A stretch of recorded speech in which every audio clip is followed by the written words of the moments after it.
अस्सलाम वालेकुम स्टूडेंट्स, उम्मीद है आप सब खैरियत से होंगी। स्टूडेंट्स, कल जो है हमारी एक्सरसाइज 2 कंप्लीट हो चुकी थी। आज जो है हमने रिव्यू एक्सरसाइज का क्वेश्चन नंबर 4, 5 एंड क्वेश्चन 8 करना है। तो सबसे पहले क्वेश्चन नंबर 4 हम रीड करेंगे। उसमें क्या दिया हुआ है, पेज नंबर आपका 53 है। रियल लाइफ प्रॉब्लम्स है हमारी।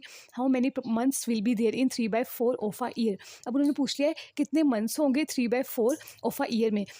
क्लास यहाँ पर हमारे पास जो की वर्ड है ना, वो क्या दिया हुआ है, ऑफ। जब भी मैंने आपको कल भी बताया था कि जब ऑफ आ जाएगा आपके पास, तो इट्स मीन हमने उस क्वेश्चन में क्या करना है, मल्टीप्लाई करना है। हमने फाइंड करना है कि 3/4 ऑफ अ ईयर में कितने मंथ्स होते हैं। तो जो है आप इसको अपनी नोटबुक्स के ऊपर लिखेंगी। अभी देखिए, सबसे पहले तो हम बताएंगे 1 ईयर में कितने मंथ्स होते हैं, 12 मंथ्स। हम बड़ी जो है ना, बड़ी वैल्यू से छोटी वैल्यू की तरफ चल रहे हैं, तो उसको हमने मल्टीप्लाई करवाना है। ये भी एक हमारे पास जो है ना पॉइंट है याद रखने के लिए। तो अब देखिए, 1 ईयर में 12 मंथ्स होते हैं, तो 3/4 ऑफ अ ईयर में कितने होंगे, यहाँ पर आप लिखेंगी 3/4।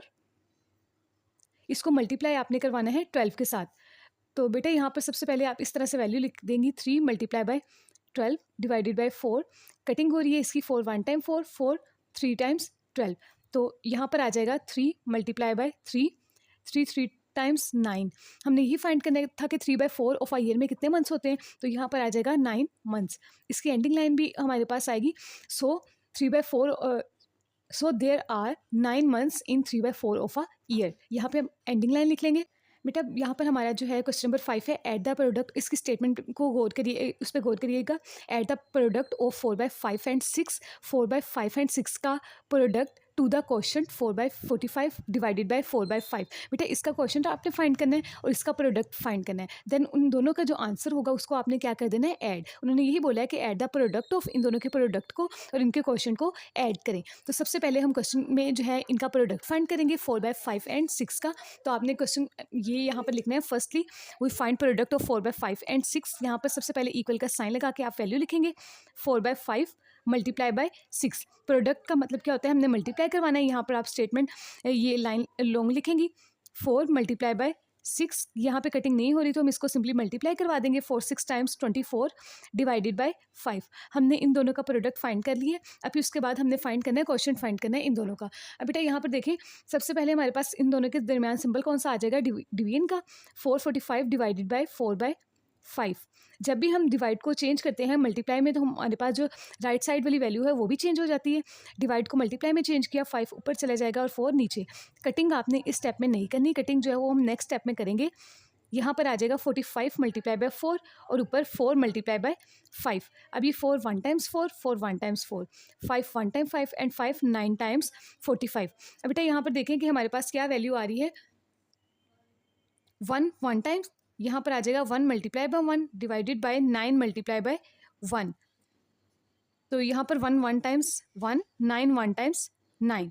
इनका क्वेश्चन, इसका क्वेश्चन भी फाइंड कर लिया और प्रोडक्ट भी फाइंड कर लिया। अब हमने ये पढ़ा था कि ऐड द प्रोडक्ट ऑफ, इसके प्रोडक्ट को और इसके क्वेश्चन को ऐड करना है। अब 24/5 एंड 1/9 को जो है हम ऐड करेंगे। अब बेटा इनको ऐड करना है, तो जब आपको पता है हम फ्रैक्शंस को ऐड करते हैं या सब्ट्रैक्ट करते हैं, तो जो डिनोमिनेटर में वैल्यू होती है उसका हम सबसे पहले एलसीएम फाइंड करते हैं, क्योंकि हमने इक्विवेलेंट फ्रैक्शंस बनाना है उसको। सबसे पहले तो ये 3 के टेबल पे जो है वो होगा 3 3 टाइम्स 9। देन फिर उसके बाद 3 अगेन 3 के टेबल पे 3 1 टाइम्स 3। अब ये 5 के टेबल पर हो रहा है तो 5 1 टाइम्स 5, 1 ऐसे ही आ जाएगा।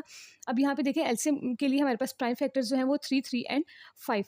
3 3 टाइम 9, 9 5 टाइम 45। तो यहाँ पर जो हमारे पास एलसीएम आ गया है वो है 45। अब आपने इसके डिनोमिनेटर में भी 45 ही बनाना है। तो यहाँ पे सबसे पहले हम लिखेंगे 24 डिवाइडेड बाय 5 मल्टीप्लाई बाय 5 को किससे मल्टीप्लाई करवाएंगे कि 45 बनेगा, 5 9 टाइम 45। जिससे नीचे मल्टीप्लाई करवाना है ऊपर भी उसी के साथ करवाएंगे। प्लस यहाँ पर आ जाएगा 1/9, 9 को 5 से करवाएंगे तो 45। जिससे नीचे मल्टीप्लाई करवाना है ऊपर भी हम उसी के साथ मल्टीप्लाई करवाएंगे। अब बेटा इसको मल्टीप्लाई करवाएं, 24 को 9 से मल्टीप्लाई करवाएं तो 216 डिवाइडेड बाय 45 प्लस 1 को 5 से मल्टीप्लाई करवाया 5, 9 5 टाइम्स 45।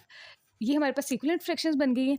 तो जब इक्विवेलेंट फ्रैक्शंस आ जाएं तो डिनोमिनेटर एक बार नीचे लिखा जाता है और ऊपर जो है हमारे पास वही वैल्यूज़ आ जाती हैं जो पहले से दी हुई हैं। 216 में 5 प्लस करेंगे तो ये आ जाएगा 221 डिवाइडेड बाय 45।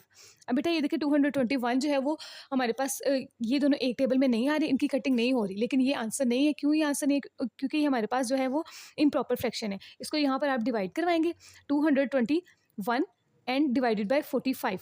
45 को जो है आप मल्टीप्लाई करवाएंगी 4 के साथ, तो हमारे पास आ जाएगा 180। इसको माइनस करेंगे, 1 में से 0 माइनस कर दिया, 1 1 कैरी ले लिया, 12 में से 8 माइनस कर देंगे तो हमारे पास ये आ जाएगा 4, यहाँ पे 1 रह गया। 41 ये इससे छोटी वैल्यू आगे सॉल्व नहीं हो रहा, तो आंसर हमारे पास क्या आ जाएगा 441/45। ये था हमारा क्वेश्चन नंबर 5। अब जो है हमने क्वेश्चन 8 करना है, वो है Umer exercises for 2 1/5 hours daily.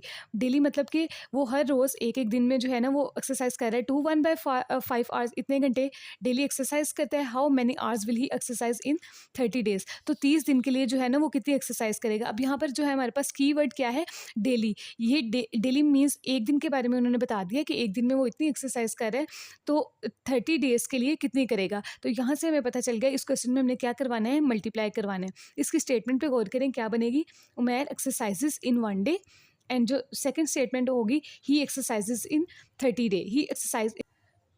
अब आपने यहाँ पर ये लिख लेना है कि डेली जो है 1 डे में वो जो he exercise in 1 day 2 1/5 hour and he exercise in 30 days, तो ऊपर जो वाली जो वैल्यू है वो हम यहाँ पर लिखेंगे 2 1/5 आवर मल्टीप्लाई बाय 36 को मल्टीप्लाई करवाना है। अब बेटा करवाएं, 5 2 टाइम्स 10, 10 में 1 प्लस कर दिया तो ये आ जाएगा 11, 11/5 मल्टीप्लाई बाय 30।